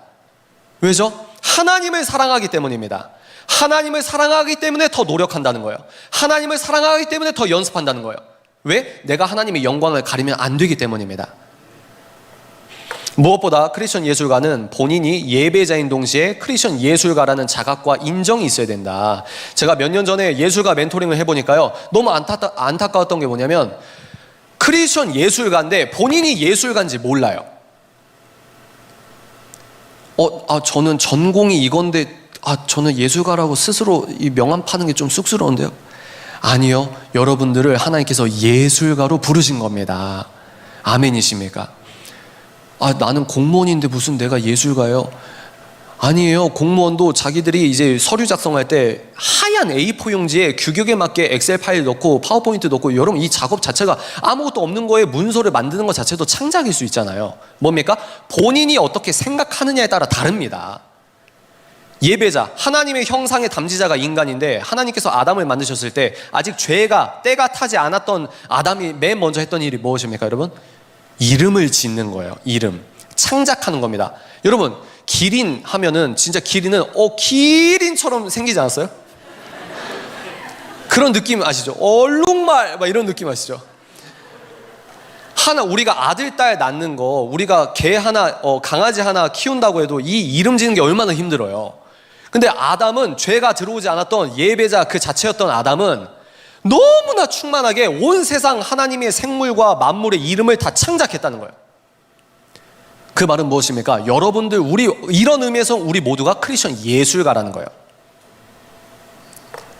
허세가 들라는 말이 아닌, 그래서 그런 거 있잖아요. 보헤미안 병 걸리시고 홍대병 걸리셔서 동공 풀리신 분 있죠. 여러분, 그거는 세련됨이 아닙니다. 우리들의 참 개성은 어디서 발현됩니까? 성경을 부인하고 교회를 뛰쳐나오고 기독교적 정신적 구조물을 나와야 개성입니까? 전 그렇게 생각하지 않습니다. 내 자아가 십자가에 못 박히는 게 개성의 시작입니다. 허세가 들리라는 말이 아닌 맡기신 사명을 보다 정확하게 인지하라는 말이다. 그래서 이 창문 꼭 기억하십시오. 여러분들은 각자 예술가예요. 부르신 예술의 목적과 수단이 다른 거죠. 근데 우리가 공통적으로 할 게 뭡니까? 이 어둡고 짙은 어둠, 썩은 이 세상에 하나님의 맑은 햇빛과 공기를 여러분들이 보여줘야 돼요. 그래서 이런 책은 시간관계상 넘어가도록 하겠습니다. 궁금하신 분들은 저번 주 이 크라이아웃 영상을 보시면 돼요. 자, 크리스천 예술가의 휴먼 브랜딩 보도록 하겠습니다. 그러면 책 사장님 어떻게 구체적으로 해야 될까요? 얘기를 한번 볼까요? 레거시 미디어와 뉴 미디어의 삽바싸움 과도기에서 팬데믹이라는 어떤 3년의 변수 동안 뭐가 이겼죠? 뉴 미디어가 이겼습니다. 어떻게 할 수 있죠? 3년 전만 해도 주류 언론에서 유튜버들 또 뭐라고 했습니까? 사이버레카. 그래서 유튜브의 부정적인 것만 확대 해석했잖아요. 근데 3년이 지나고 어떻게 됐죠? 주류 언론마다 유튜브 계정을 만들잖아요. 게임이 바뀐 거거든요. 그래서 레거시 미디어의 뉴 미디어화다. 전 그렇게 얘기합니다. 또 동시에 뉴 미디어의 레거시 미디어화다. 즉 컨텐츠 메인 허브가 바뀌었다. 자, 여기서부터 여러분들 지금까지 약간 좀 딱딱했죠. 이제부터 약간 좀 재밌어질 겁니다. 보세요. 컨텐츠 메인 허브가 바뀌어버렸다. 이게 되게 중요한 거예요. 지금 여기 앉아 계신 분들 중에 한 3달 뒤에 50만 유튜버가 나올지 아무도 몰라요. 아멘이 없네. 진짜예요, 진짜예요. 유튜브 알고리즘에 내가 찍었는데 왜 조회수가 1, 20밖에 안 되지? 왜 3밖에 안 되지? 근데 자고 일어났더니 구독자가 왜 이렇게 갑자기 밀려 들어오지? 아멘, 아멘, 아멘. 좋습니다. 즉 컨텐츠 메인 허브가 바뀌었다. 개개인성에 의거해서 한 사람의 성령에 사로잡힌 다윗과 같은 사람이 엄청난 일을 할 수 있는 판이 깔렸다는 겁니다. 그게 중요한 거예요. 판이 바뀌었어요. 따라서 뉴 미디어 플랫폼에서 통용되는 뉴 논리, 새로운 논리가 소비의 단위와 패턴과 서사와 문화를 완전히 뒤바꿨습니다. 쉽게 말해 전 세계 컨텐츠 시장의 반강제적 자유무역 협정이다. 무슨 말이냐? 매력 있는 사람, 매력 있는 작품에게 곧바로 권력이 이동한다는 말입니다. 이 세 판의 가장 큰 수혜국이 대한민국이라는 거예요. 이게 중요해요. 다 아시죠? 오징어 게임 6관왕. 여러분 10년 전에 생각이나 했습니까? 인도 애들이 오징어 게임 보고 막 인도에서 딱지를 쳐요. 생각이나 했어요? 판이 바뀌었어요. 근데 너무 영적인 게 뭐냐? 여러분 마라나타 고대하시죠? 한국을 마라나타에서 쓰실 거라고 확신하시죠? 가장 큰 수혜국이 대한민국이라는 거예요. 미디어, 뉴 미디어.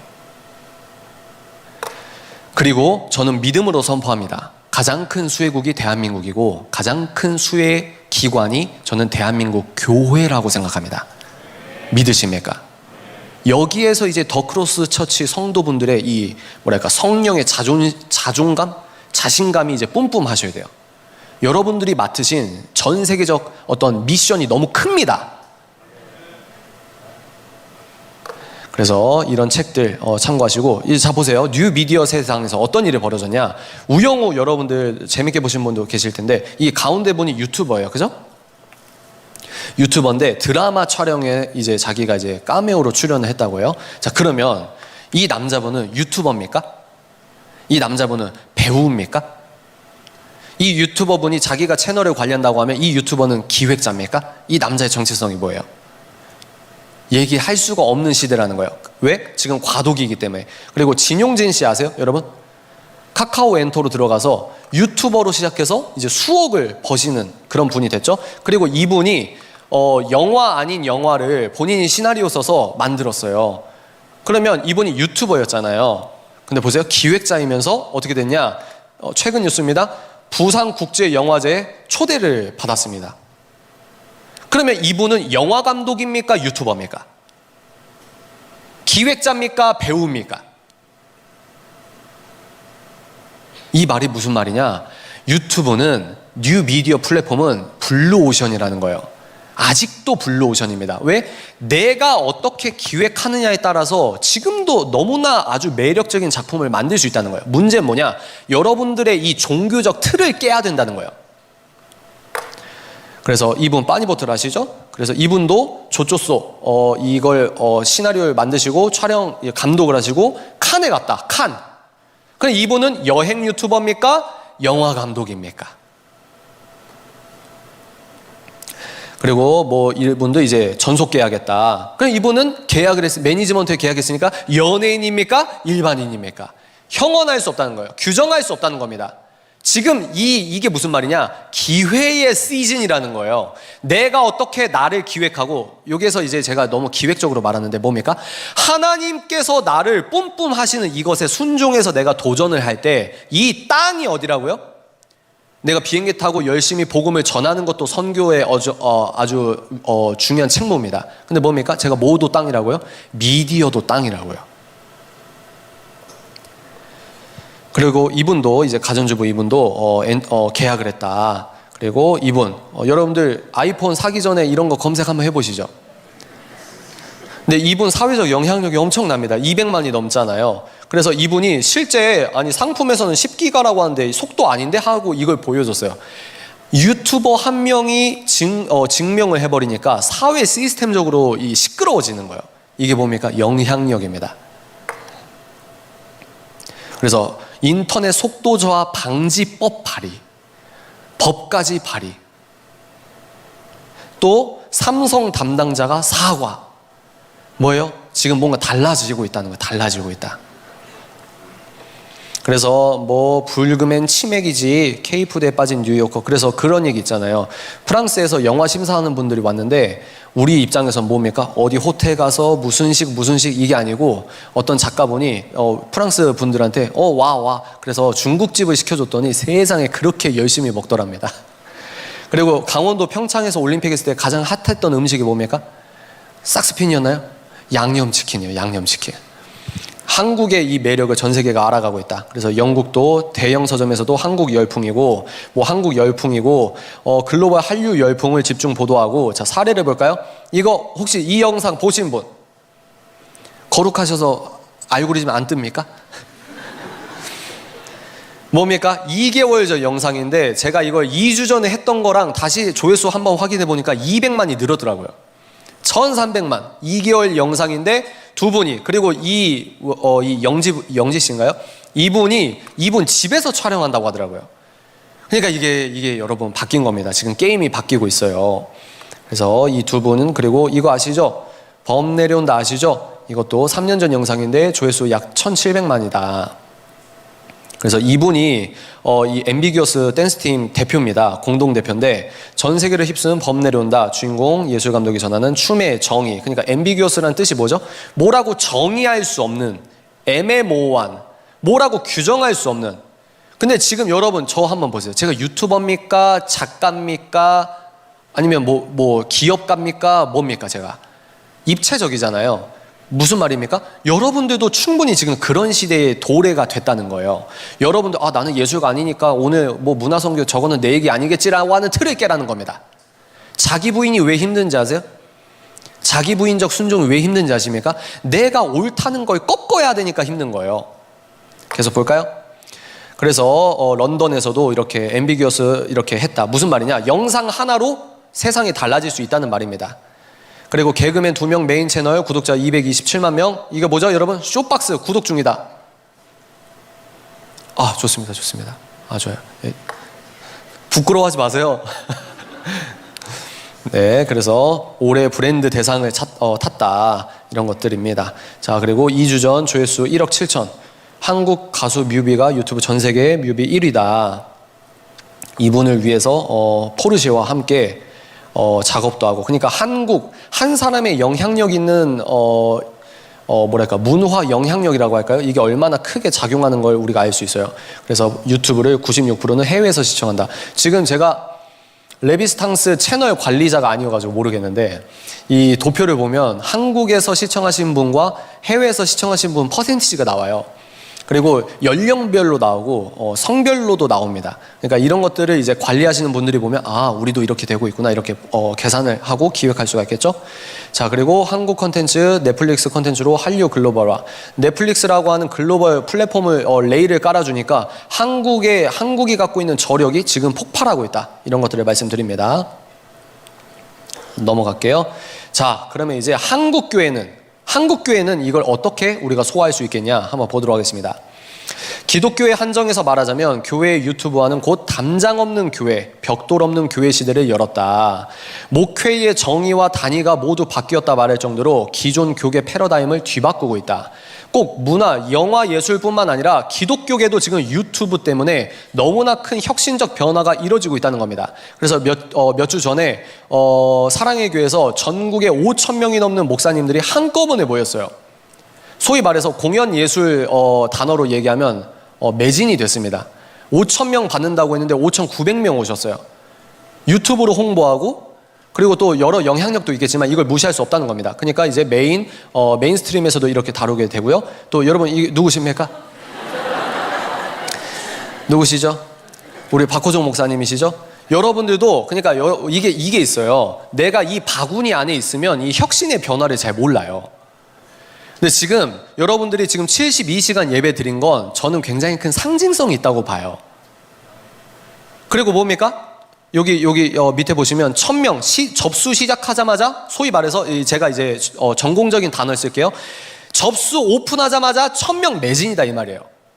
어떻게 이런 일이 일어날 수 있겠냐는 거예요. 그리고 여러분 MZ세대분들 굉장히 많이 참여하셨다는 걸로 알고 있습니다. 맞죠? 이게 무슨 일이냐는 거예요. 청년들이 교회 떠나고 예배 안 드리고 아주 게을러졌던 MZ는 무조건 나빠라고 생각했는데 이게 무슨 일이냐는 겁니다. 거기에 매개가 된 게 뭐다? 유튜브였다. 그래서 여러분들 이렇게 멋지게 예배 드리시는 게 이제 메인스트림에서 다루게 되는 겁니다. 또 뭡니까? 코로나 상황에서 350명의 새신자가 몰려들었다. 코로나라서 교회를 문 닫는 안타까운 상황도 있지만 어느 교회는 부흥을 했다는 거예요. 이 뉴미디어 부흥의 흐름의 주요 티핑포인트의 매개자가 될 사람이 크리스천 예술가라는 겁니다. 영성과 실력과 겸손을 겸비한, 즉 성령 충만한 하늘의 매력을 갖춘 크리스천 예술가가 K부흥의 강력한 하나님의 도구가 될 수 있다고 생각합니다. 아멘이십니까? 그래서 여러분들 내가 꼭 노래 안 해도 돼요. 여러분들 누가 안 시켜도 나는 요리하는 거 좋아요. 그러면 요리하는 거 찍어서 올리면 어떻게 될지 몰라요. 물론 여러분 처음부터 여러분들이 유명해지진 않아요. 여러분들 아주 공들여서 영상 찍어도 아무도 안 봅니다. 네, 그렇게 시작하는 거예요. 그렇게 내가 알리고 싶어하는 걸 알리는 겁니다. 저처럼 원색적으로 기독교적인 얘기를 원색적으로 강하게 하는 캐릭터가 있고 꼭 저처럼 안 해도 된다는 거예요. 근데 제 말은 여러분 억지로라도 하세요, 계정 만들어서 강제로 하세요, 이게 아니고 이 시간을 통해서 여러분 마음에 성령께서 말씀하신다고 생각해요. 준비된 이 시대의 크리스천 예술가, 준비된 이 시대의 크리스천 농객, 준비된 이 시대의 크리스천 비즈니스맨이 나온다는 겁니다.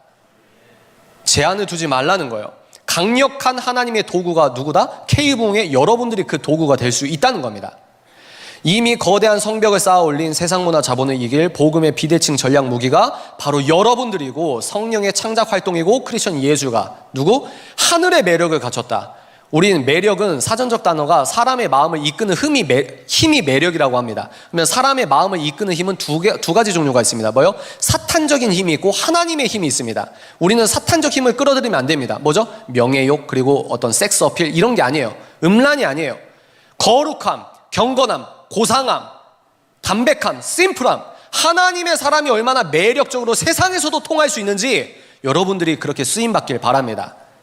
그래서 매력을 갖춘 크리스천 예술가, 그리고 그들의 성령의 창작 활동, 이분 되게 유명하신 분이잖아요. 이분이 지금 예수님 만나서 아주 적극적으로 대외적으로 얘기를 하고 있습니다. 이것도 한번 여러분들 참고하시고요.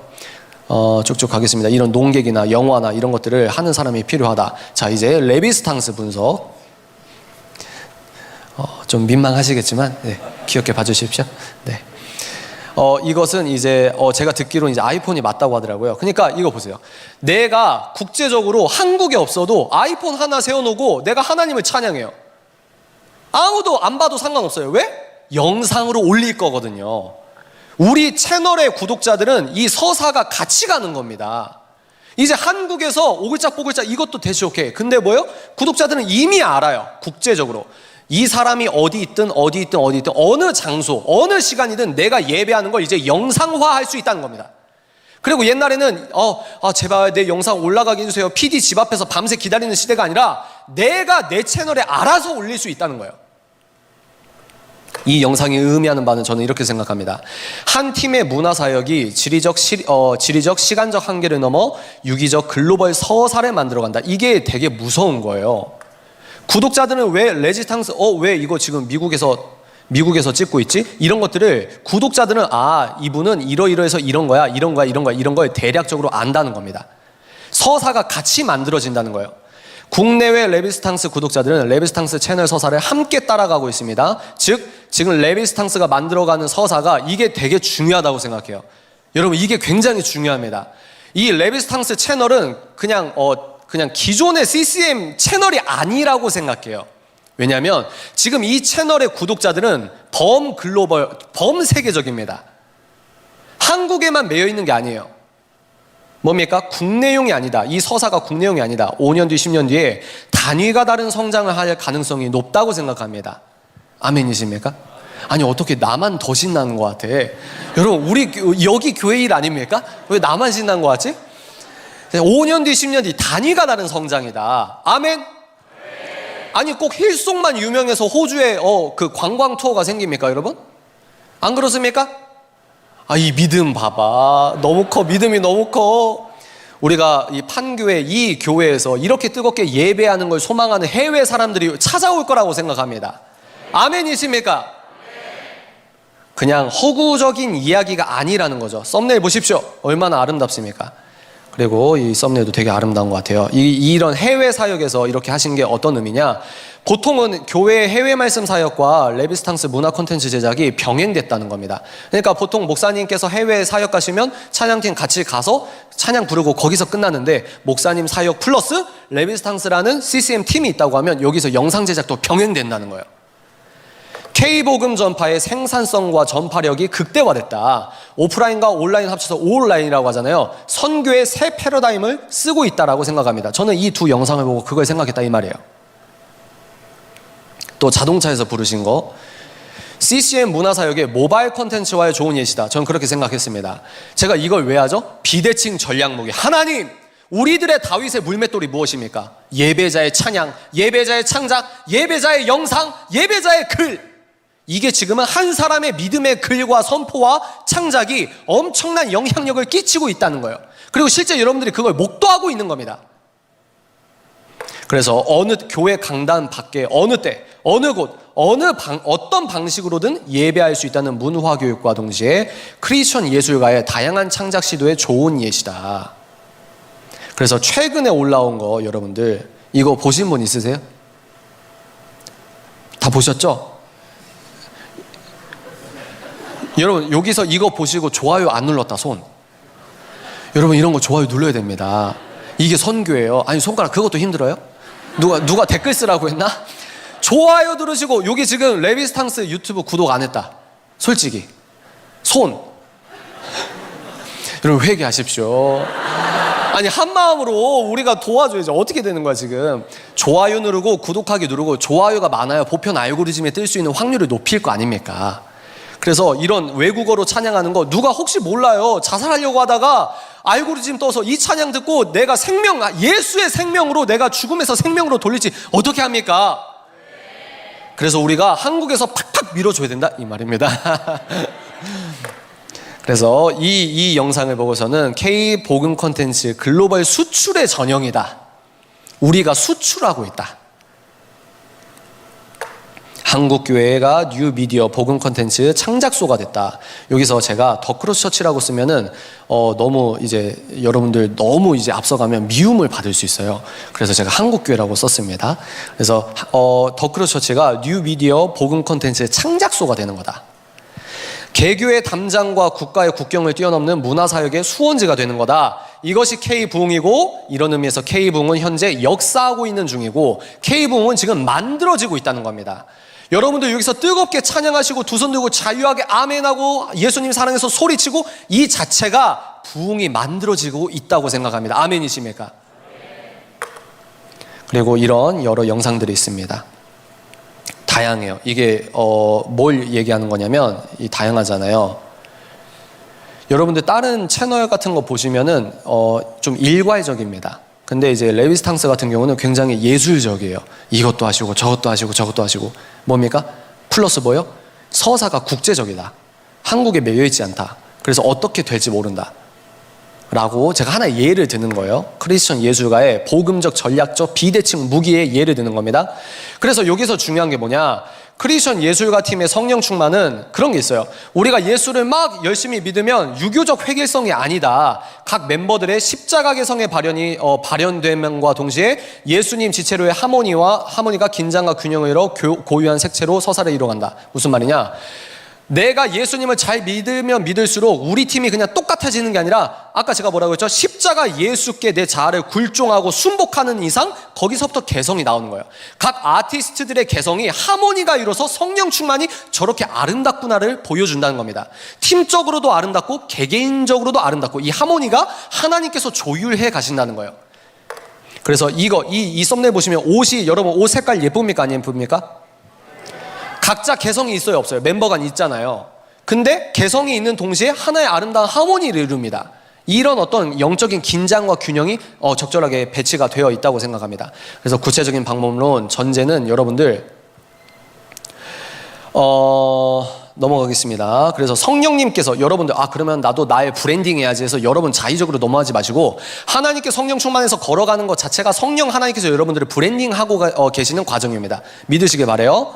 그래서 하나님께서 이렇게 도자기 빗듯 빚어가신다. 이미지 여기서 중요합니다. 크리스천 성령 충만한 사람, 기독교인들은 무조건 촌스러워야 될까요? 여러분? 기독교인들은 투박해야 됩니까? 그게 믿음 좋은 겁니까? 전 아니라고 생각합니다. 뭐예요? 단정함은 투박함이 아닙니다. 청결함이 단조로움도 아닙니다. 대중 앞에 서는 사람, 특히 영상 콘텐츠 핵심 캐릭터가 되는 사람은 기본적 관리가 필수입니다. 왜죠? 이미지 소비 시대이기 때문입니다. 그러면 이렇게 논박할 수 있어요. 어떻게 예수 믿는 사람이 저렇게 외형을 관리하라고 합니까? 마음의 동기가 깨끗하면 되는 거 아닙니까? 아니에요, 여러분. 제가 예전에 뭐라고 예를 들었죠? 여러분, 그러면 예배자 이 리더가 나왔는데 눈에 눈곱이 300개야. 됩니까? 안 됩니까? 그래서 깔끔하게 하면 좋잖아요. 나이스한 게 좋잖아요. 그래서 하나 예를 든 게 뭐냐면 그러나 여러분 영적 균형이 무너진 미적 욕구, 주객이 전도돼서 막 과도하게 시술하고 수술하고 이거는 좀 그렇죠, 그죠? 그래서 영적 지도자에게 우리 목사님께 정기적으로 점검 받아야 된다. 그래서 여러분 남자들은 미용실 자주 가고 잘 씻고 올리브영 팩 꾸준히만 하고 애인한테 여보한테 눈썹 정리만 해도 사람이 나은다. 전 그렇게 생각합니다. 이게 성령 충만의 어떤 깔끔함과 단정함 아니겠습니까? 그래서 사진이 굉장히 웃긴데 여러분 최소한의 관리가 필요하다는 거예요. 자, 세 번째 영성과 실력입니다. 연습하라 이 말이에요. 연습. 그래서 시간이 흐르면 자연스럽게 늘 수밖에 없는 것도 있지만 아직 여러분들이 필드에 나오지 않으신 분들은 열심히 하나님의 영광을 연습하시기 바랍니다. 그리고 여러분들이 트렌드를 공부하셔야 됩니다. 트렌드를. 왜요? 트렌드는 본질적으로 반성경적입니다. 왜? 하나님께서 원하시는 건 뭐예요? 트렌드가 아니라 클래식입니다. 아멘이십니까? 무슨 말이냐? 클래식을 지키기 위해 트렌드를 공부해야 돼요. 그리고 클래식을 더욱더 잘 전하기 위해 본질을 바꾸라는 말이 아니라 본질을 쌓고 있는 그릇을 바꾸라는 거예요. 이해가 되시죠? 그래서 그런 의미에서 공부하셔야 된다 이 말씀입니다. 지성 아는 만큼 똑똑합니다. 여러분 예술가는 똑똑해야 합니다. 그래서 여러분들 독서하십시오. 종이책 독서 반드시 병행하시고 종이책 읽을 시간 없으면 유튜브에 아주 좋은 교육 강의 이런 거 있으니까 그런 것들 보시고 공부하시라는 거예요. 왜? 아는 만큼 보이기 때문입니다. 그래서 여러분들이 시대를 선도하는 메시지를 줄 수도 있고 여러분이 성령 충만한 예배자가 되면 성령께서 여러분들에게 적당한 아이디어를 주실 수 있어요. 이해가 되시죠? 시간이 없기 때문에 빨리빨리 갈게요. 그리고 대중성. 예술가들은 작품성과 대중성 맨날 싸워요. 작품성과 대중성 맨날 싸우는데 여러분들은 그러실 필요 없다. 대중성을 생각하셔야 됩니다. 무조건 대중성 이건 아니지만 작품성 대중성 했을 때 왜죠? 예수님도 청자를 위해서 겸손하게 대중을 위해서 설교하셨거든요. 그러니까 작품성도 작품성이지만 항상 대중성을 고려하셔야 된다. 더욱더 크리스천들에게는 크리스천 창작가에게는 대중에게 친절해야 된다. 그래서 여러분들 나의 개성도 여러분들이 선도하는 그런 어떤 메시지나 어떤 선각자의 어떤 메시지도 대중성 영역 안에서 이루어져야 된다. 그래서 뭐 메타, 페이스북은 지금 시가총액 굉장히 망해가고 있죠. 근데 애플은 승승장구하다. 그 차이가 뭘까? 이런 것들도 한번 나중에 기회가 되면 말씀을 드릴게요. 결론! 이 시대에 K미디어 문화선교가 반드시 필요한 이유. 자, 돌아볼까요? 여러분 처음에 뭐 봤죠? 뭘 봤습니까? 사도 바울이 유대 회당에서도 예수를 열심히 전하고 광장에 나가보니까 세상의 하나님, 광장에서 이 예수님을 안 믿고 모르는 분들이 너무 가슴 아픈 것들을 예수님이 틀리다고 하는 걸 옳다라고 살아가고 있습니다. 그러면서 사도 바울이 뭐예요? 교회 안, 우리 버전 용어로 말하면 교회 안에서 끝나는 게 아니라 내가 월, 화, 수, 목, 금, 토, 일 광장에 나가보니까 예수를 전할 수밖에 없다는 거예요. 말로 전할 수 있고 음악으로 전할 수 있고 그림으로 전할 수 있는 거예요. 꼭 예수님 초상화를 안 그려도 돼요. 여러분이 예배자로 성령 충만하면 된다 이 말입니다. 그리고 뭐예요? 영성만 충만한 게 아니라 그렇기 때문에 실력을 기르는 거예요. 겸손한 겁니다. 겸손을 위해 가는 겁니다. K문화. 그리고 뭐예요? 100년 전에 광장에서 저 이론가라고 한 사람들이 자기들이 원하는 세상을 위해서 기독교를 박해하고 기독교 성문화, 특히 성적 문화를 파괴하는 걸 작전을 세웠구나. 저 이론가들이 쓴 게 사회과학의 토대가 돼서 교과서 자체가 편향될 수 있는 가능성이 농후하구나. 근데 실제로 뉴스, 한국의 연예 뉴스를 보니까 저 사람들이 100년 전에 말했던 사람들이 말했던 내용으로 지금 한국 문화 미디어가 오염되고 있구나. 근데 나는 뭡니까? 하나님께서 여러분들 여기 앉아 계신 여러분들 중에서 문화 선교사로 부르시는 사람이 있을 수 있다 이거예요. 문화라는 미디어라는 땅을 성령 충만한 예배자가 정복해야 합니다. 왜? 가능하다는 거예요. 왜? 기술이 지금 혁신적으로 바뀌었기 때문입니다. 우리 판이에요. 한 명이 너무나 큰 일을 할 수 있는 판이 제공됐다 이 말이에요. 그 예시로 뭘 했습니까? 우리 찬양 하시는 분들, 여러분들이 눈을 목도하고 있잖아요. 맨날 우리가 하나님 우리가 믿음을 주십시오, 믿음 주십시오 하는데 지금 하나님께서 비전을 주시는 거예요. 할 수 있습니다. 아멘이십니까? 다 할 수는 없겠지만 다 못하는 것도 아니잖아요. 부르심 받은 문화 사역자가, 문화 선교사가 엄청난 일을 하게 될 겁니다. 여러분들이 만든 컨텐츠를 보고 어떤 사람들이 예수를 믿고 돌아올 거라는 거예요. 이건 무슨 말이냐? 셰퍼 목사님, 제가 10분 안에 빨리 끝내겠습니다. 8분 안에 빨리 끝낼게요. 이건 무슨 말이냐? 셰퍼 목사님은 이미 예견했습니다.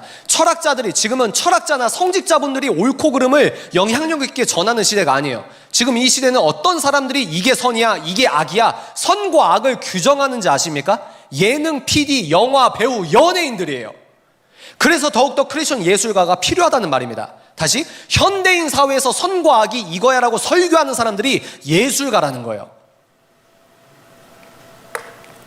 여기 나오죠? 소설가, 영화 제작자, 재즈 음악가, 히피, 이런 사람들이 문화적으로 여러분께 이게 선이야, 이게 선이야, 혼전순교 촌스러워, 이제 이렇게 우리가 테이블에서 프리섹스 문화로 이렇게 저렇게 얘기하고 웃고 얘기하는 게 이게 이제 문화고 이게 주류 문화야. 그럼 우리가 반기를 들어야겠죠. 정리하겠습니다. 현대사회와 현대인들에게 옳고 그름을 기준을 제시해주는 것은 목사님의 설교가 아닌 대중문화 콘텐츠가 됐습니다. 그러나 대중문화 콘텐츠 창작자가 비기독교, 반기독교 세계관으로 창작 활동을 할 때 그것은 창작자 본인이 인지하든 인지하지 못하든 반성경적 영향력을 행사할 가능성이 매우 농후합니다. 그러니까 여러분 콘텐츠를 분별해서 보시라 이 말이에요. 그러나 기독교 전문 사역자라 할지라도 특히 미디어 콘텐츠 소비에 대한 영적 이해와 분별이 전무하거나 매우 미미한 상황입니다. 기독교인이라 할지라도 아무런 필터링 없이 문화 컨텐츠를 소비하고 있다는 겁니다. 한마디로 우리가 반드시 정복해야 하는 척박한 땅이 어디입니까? 문화 미디어라는 거예요. 즉 나의 선교지입니다. 아멘이십니까? 나의 선교지예요. 여러분이 진짜 제대로 알고 있는데 세상이 너무 잘못 알고 있고 교회를 공격하고 그런 기사에 내가 자유지로 하나님을 위해서 댓글 하나 쓰는 거 하나님 보실 때 선교일 수도 있다 이 말입니다. 실제 해외 선교지에 대한 부르심이 있는 동시에 가장 척박한 땅 미디어 선교지에 대한 부르심도 있습니다. 여러분, 대도심 중심의 선교 여행을 떠났던 사도 바울의 복음 전파 효율과 능률을 생각해 보십시오. 현 시대 인터넷 선교 사역은 매우 복음적일 수 있다는 말입니다. 그 당시에 사도 바울은요, 전 지구상 첫 번째 외국인 여권을 갖고 있는 사람한테 복음을 전했어요. 그 당시에 사도 바울의 직업 정체성은 없었습니다. 예수님이 시켜서 한 거예요. 그게 예술적이지 않습니까? 뭡니까? 여러분들이 갖고 있는 스테레오타입을 성령님의 어떤 권능으로 부셔버렸으면 좋겠습니다. 이런 의미에서 크리스천 예술가 또는 농객은 이 시대의 문화 선교사가 분명하다라고 생각합니다. 그래서 이건 하나님께서 부살레를 축복해 주시고 또 다윗이 수금을 들고 다윗이 소위 말해서 다윗이 베이스 기타 치고 다윗이 일렉 기타 치고 다윗이 노래 부르고 다윗이 피아노 건반 치고 다윗이 바이올린 하니까 왕에게 있던 악귀가 떠나갔다는 거예요. 지금 한국이 너무 짙은 어둠 속에서 하나님을 대적하는 콘텐츠들이 인기를 얻고 있습니다. 여러분들의 아름다운 성령 충만의 연주가 한국을 지배하고 있는 악한 영이 떠나갈 줄 믿습니다. 미디어 문화 사역의 부르심이 각자 다릅니다. 여러분 저처럼 저가 아니고요. 복음을 원색적으로 전하고 변증하는 설교자분이 계십니다. 이게 다가 아니라는 거예요. 복음적 가치를 전하고 변증하는 크리스천 지성인 농객이 필요합니다. 교수님으로부터 기독교 작가, 유튜버, 블로거. 난 블로거일 뿐인데 누가 그럽니까? 믿음을 가지십시오. 기독교 문화 컨텐츠 창작자일 수 있습니다. 그러니까 뭐냐면 예수님을 직접적으로 전하는 예술가가 있을 수도 있지만 제가 아까 뭐라고 했죠? 기독교적 문화 컨텐츠 창작가가 있을 수 있고요. 기독교적 문화 컨텐츠 기획자, 제작자, 인플루언서가 있을 수 있다는 말입니다. 가능성을 여러분들 꿈을 꾸십시오. 도전하십시오. 왜? 하나님의 영광을 위하여. 한국의 가장 시급한 사명자는 바로 미디어 문화 선교사라고 생각합니다. 크리스천 예술가, 크리스천 지성인, 농객 모두 교회 담장 밖, 세상 속, 우리 광장 속에서 복음과 복음적 가치를 전하고 지키는 포지션입니다. 이게 되게 중요해요. 문화 미디어 선교사는 뭐냐면 기독교와 교회를 지키는 파수꾼입니다. 여러분, 이 강단에서 왜 제가 이런 얘기하고 있죠? 이 강단에서 말씀만 선포되길 원하기 때문에 파수꾼을 우리가 파수를 하자 이거예요. 모두가 골리앗 앞에 벌벌 떨고 있을 때 사울의 군장이 아닌 성령 충만의 하나님의 호흡으로 준비된 이 시대에 다윗과 바울이 필요한 시대라고 생각합니다. 마지막입니다. 어둠이 짙을수록 성령의 기름 부심은 더욱 강하여진다고 생각합니다. 동의하십니까? 회당 밖 광장에서 불의와 죄악의 범람을 보고 도무지 가만히 있을 수 없었던 바울처럼 마음이 뜨거워지시는 분이 있을 거로 압니다. 다시요. 광장에서 불의와 죄악의 범람을 보고 도무지 가만히 있을 수 없었던 바울처럼 사울의 악귀를 떠나게 했던 예술가 다윗처럼 이 시대 하나님의 미디어 문화 선교사가 바로 여러분이 될 수 있길 바랍니다. 제가 3분만 정리하고 기도 제목 하나 딱 나누고 내려가도 되겠죠? 여러분들 어떠셨습니까? 대한민국이요, 제가 이렇게 굳이 얘기하지 않아도 여러분들이 너무 잘 알고 있는 사실이라고 생각합니다. 어떤 사실이죠? 5년 뒤에 여러분, 우리가 믿음 지킬 수 있을까요? 10년 뒤에 우리가 믿음 지킬 수 있을까요? 제가 교회를 여러 군데 다녀보면요, 하나님 이 청년 5년 뒤에도 보게 해주세요. 하나님 10년 뒤에 이 청년 교회에서 또 보게 해주세요. 사탄의 설교를 빨아먹고 있어요. 목사님 설교 40분 50분 넘어가면 시험 들어서 나가요. 우리 훌륭한 교회, 여러분들은 이 교회만 다니잖아요. 여러 군데 다니면요 정말 별의별 친구들 많습니다. 내가 여기서는 예배자인데 교회 문 밖에 나가서 스마트폰 여는 순간 영적 무장 해제를 하는 거예요. 지금 이 시간에 어떤 사람이 필요하냐? 문화 선교사도 필요합니다. 문화 선교사로도 부르십니다. 아는 만큼 보이는 거예요. 제가 아까 뭐라고 했죠? 대단한 거, 거창한 거 필요 없습니다. 누구나 여기 계신 분 다 유튜브 안 해도 돼요. 제가 우스갯소리로 말한 게 아니라요, 여러분들의 의견을 표현하셔야 돼요. 사도 바울이 표현을 한 겁니다. 광장에서 표현을 했고 회당에서 표현한 거예요. 예수님과 바울과 예수님을 따랐던 사람은 다 수치를 당했습니다. 왜? 그때 당시 사회기조에선 틀렸다고 하는 걸 본인들이 맞다고 했으니까. 창피합니다. 부끄럽습니다. 그런데 해야 돼요. 지금은 그런 시대입니다. 한국에 계셔도 여러분들이 만든 컨텐츠를 해외에서 많은 분들이 볼 수도 있어요. 영어 잘하십니까? 영문 기사 번역해서 블로그에 올리는 거, 그것도 선교입니다.